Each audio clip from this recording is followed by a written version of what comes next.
Hello, welcome to Ask the Latina Health Series.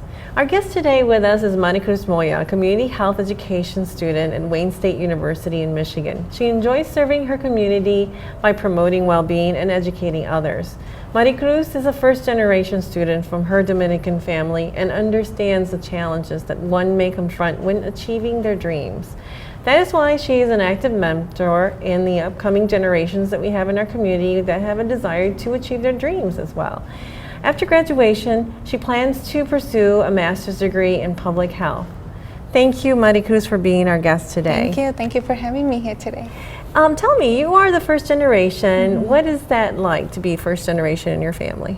Well, being first generation for me has personally been an honor.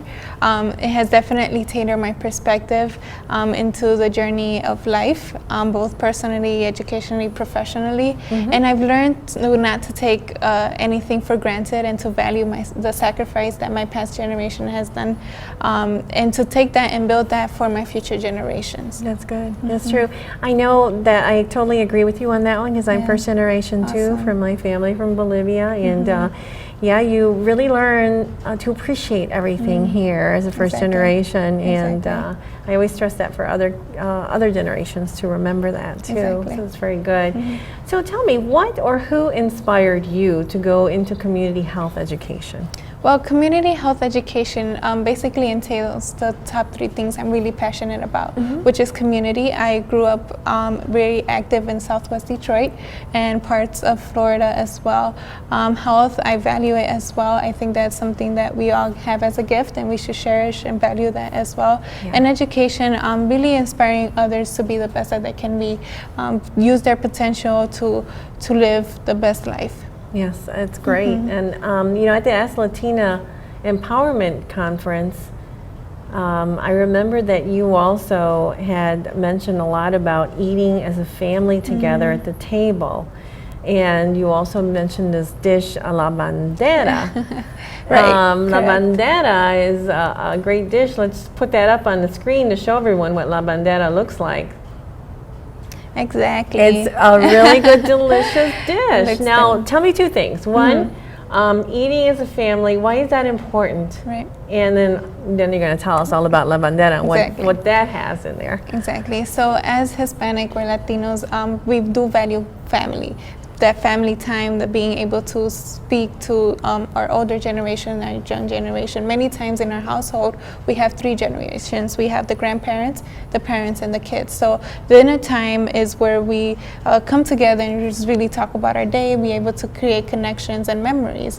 So the value of having dinner together collectively as a family is very important. And unfortunately, due to like the way of lifestyle today, even people who have moved from their native country here, it creates challenges, right? Because someone has to go to practice, we have to go to our job. By the time we get here, the kids are in bed. So that's something that we should take that into perspective, especially when I also find the habit of going upstairs and going to your room to do the playing, the games, at least with my kids. So that's one thing that I struggle with. And I think you're right, it is important to sit, and then we see a lot of fast foods too, right? So that's where your la bandera comes. So tell me about la bandera. So la bandera is just a piece of the Dominican culture on a plate. It consists of rice. I don't know if we can put the picture back up. But it consists of rice, beans. Normally it's red beans, but it can be black or pigeon peas. And our chicken, we have chicken. We can use different types of meat, but normally it's chicken and it's called guisado, which is just a different way of making the chicken. And we also have salad. On the side, we have our concon, which all the kids fight about because we all want to grab a little piece of that. And that's rice, right? Yep, and that is rice. Kind of like a little bit toasted rice around there. Yep. So that's after you serve the rice, the concon is what's on the bottom that's really toasted, and after that you put it on the side. So that is called the bandera because you see it mainly in every Dominican home. And the bandera in Spanish is the flag. The flag, yes, the flag. And is that the plantain over to the right? Yes, yes. So good eye. Actually, that's the plantains. Yeah. So there are plantains are the brown bananas or the yellow bananas, Yes. and tostones are the green ripe ones. It's really good. Delicious. Yum, yum. Now I'm hungry. Exactly. I'll have to come to your house for some. More than welcome, more than welcome. What are the areas of most interest to you in health education? So far through my studies, I've learned that, health education, you can tailor it and adapt it in so many different ways. And it's really important because when you work with different communities, you can't just go in with a package or a brochure and say, hey, be healthy, right? So within community health education, I really enjoy program planning because you can be a little bit more creative. You can use social media and Facebook for a younger generation, or you can talk to older generation through newspapers or something like that. So through health education, what I really do enjoy is program planning and program implementation. That's great. And what is program planning and implementation? What does that all involve? So program planning is derived from a needs assessment. So a needs assessment is when you identified a condition or a health disparity in the community, and you conduct a needs assessment within the community. So you really want to get the community's feedback. Say, I am diabetic because I don't have healthy food in my fridge because in the grocery stores they're not available. So a needs assessment really allows you to get an understanding of the community without creating biases. And from there you create a program.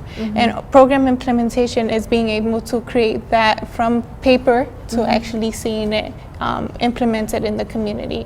And program planning is just adapting different methods or theories that have been adapted from different locations, and putting that into and tailoring it into what you want to do, into your goal. So just another question is, do you plan to be like a dietitian or something like that? Or because I know in the hospitals they use dietitians, they do exactly that. They're kind of evaluating, although hospital food can be horrible. I think they need to reevaluate that. But they do a lot of that. So is that sort of an area that you might be well, dietitian it's very important within the field, especially in health. In my perspective and my own personal opinion, I do want to be able to expand a little bit more from that, not only focus on nutrition, but also any other health disparity. So it can be HIV/AIDS, or it can be human trafficking. So which is completely different. So personally, I don't want to just focus on health as future goals, but I do want to learn how to incorporate that within bits of pieces within what I really want to do. Wow, that's great. Wonderful. So you know a bit about diabetes, and you're really interested in that. Tell us about why diabetes became such an interest to you and what diabetes is. Right. So my interest in diabetes actually came from a biology course that I took at Wayne State.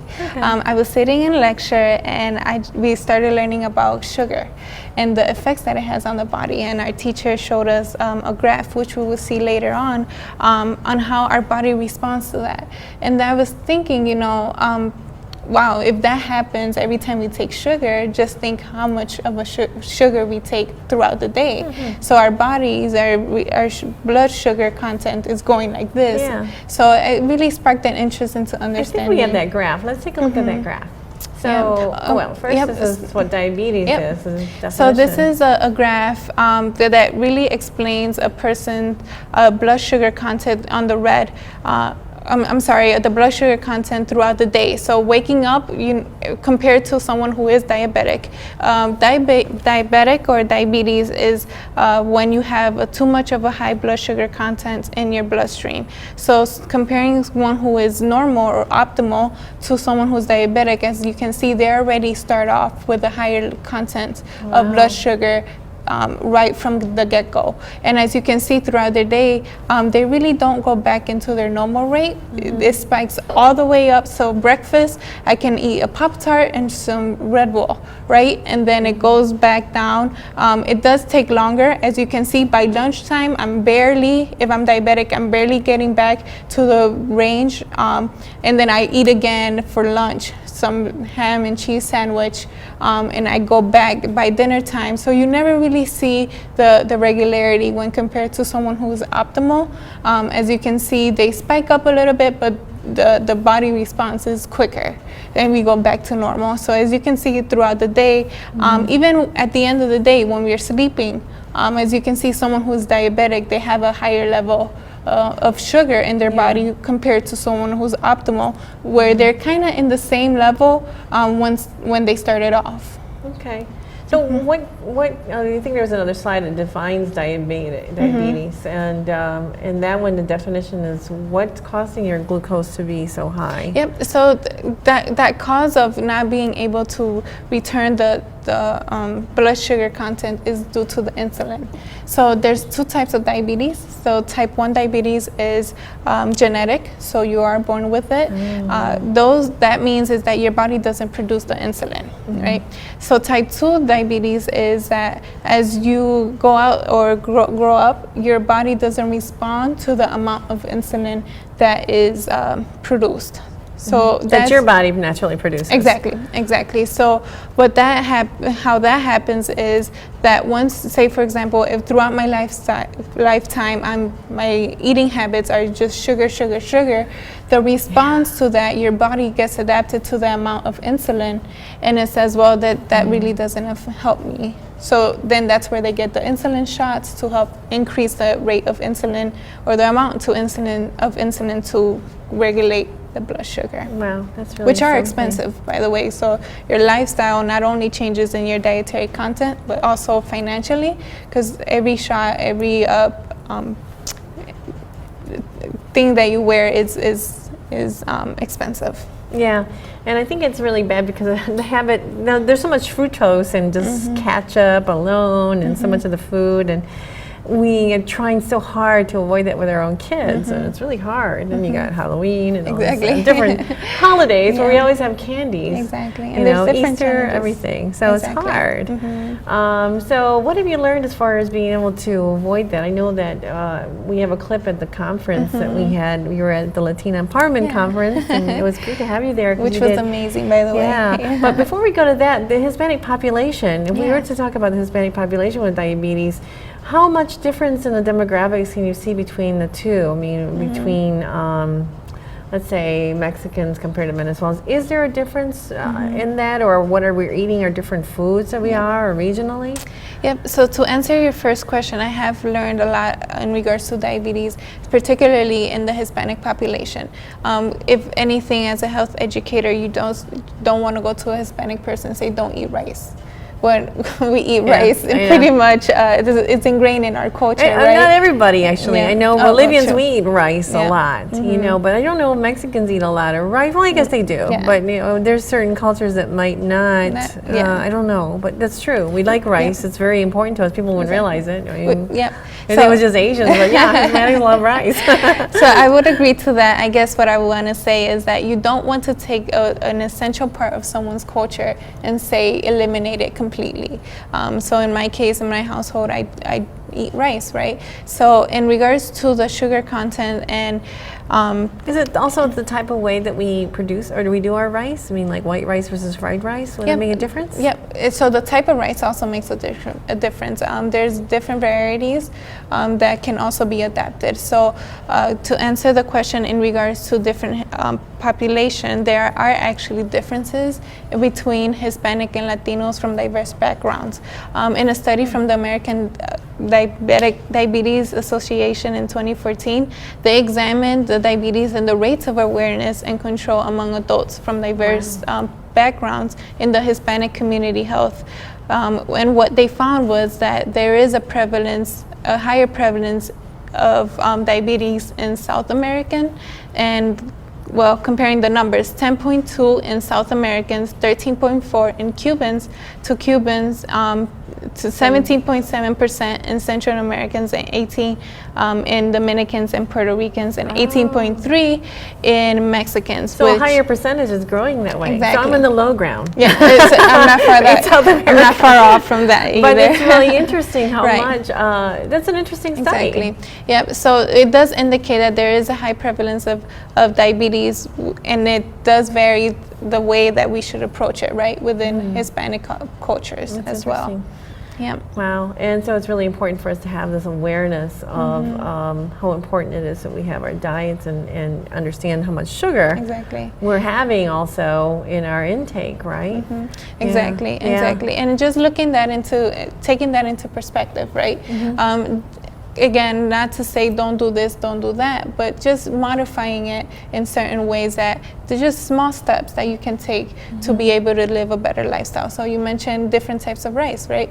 So that's a small step that we can take. And I as I mentioned in the conference, I did a quick demonstration of one simple thing that we can do in regards to what we decide to drink that can really help us live a better lifestyle. With the sugar, and actually let's take a look at that video clip a little bit. And it was at the Latina Empowerment Conference, and it was a great workshop where everyone got a chance to be involved and actually see for themselves and do this test with all the different soda pops. So it was really interesting.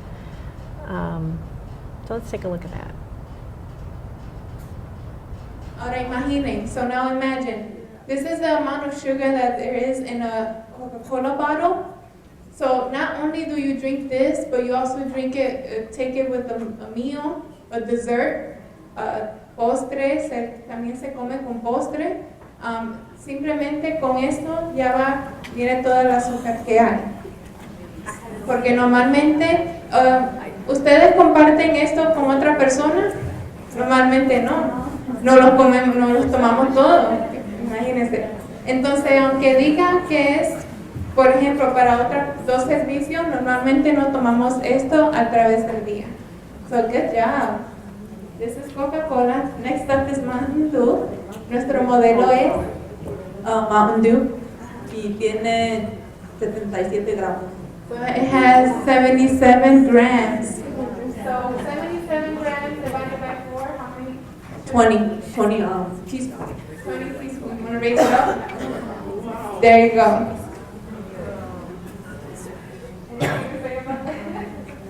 Drink water. There you go. So, can you imagine? Again, not only do we drink that, but we also drink it with something else. Cookies. What else? Rice. Chips. There you go.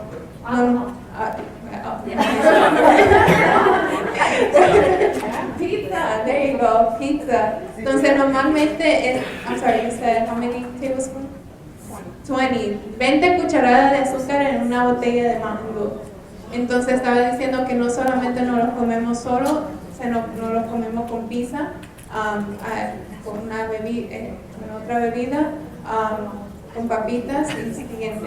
Ok, ahora vamos a ir con este. Este es nuestro modelo de Clear Food. 23 gramos per serving. And there's 2 servings. So this can be kind of confusing because it's clear, right? Some people may say, well, it's not that much of a difference because it's clear. But how many sugar? Can you show the sugar? There you go.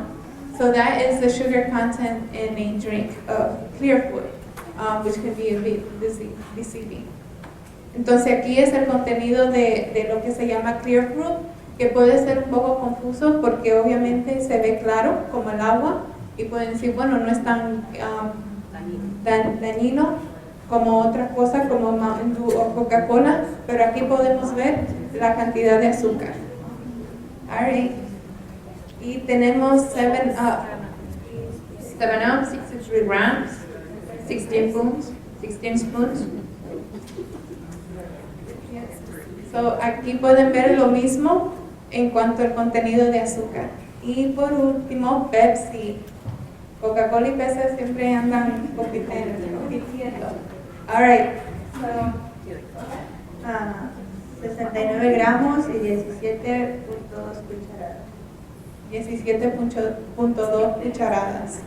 Entonces, So that was great. So now let's try it now. Excellent. So I know you brought a couple soda pops to try, and it's right behind us. So let's kind of swing around and kind of look at what we've got here. Awesome.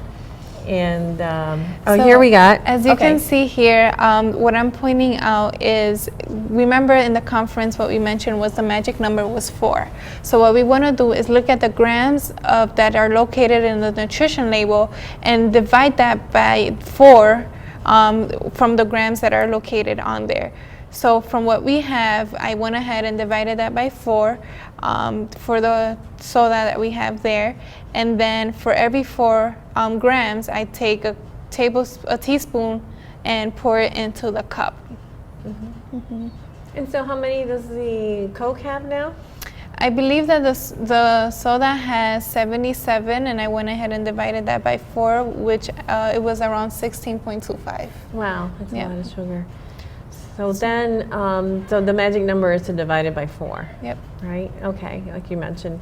And then now with the other soda drink, there's quite a lot too. So you have to look at the label in the back. And I know I'm going to put some sugar in here. I know we've already kind of pre'd this a little bit, so I just have to add a couple more here. And this one, I was quite surprised how much more sugar there was. And of course, this is a soda I drank a lot in college to keep me awake for exams.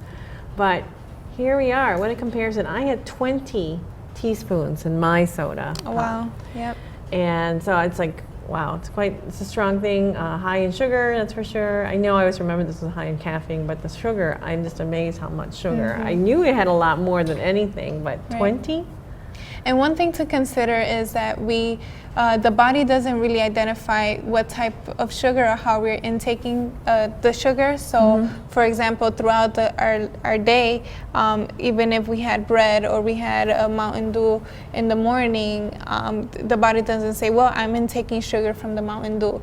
It just receives it as sugar, which is something to think about as you go throughout the day. Maybe having an alternative, maybe water. So that way we have a good amount of sugar in the morning, not necessarily from Mountain Dew, and then balance that out throughout the day.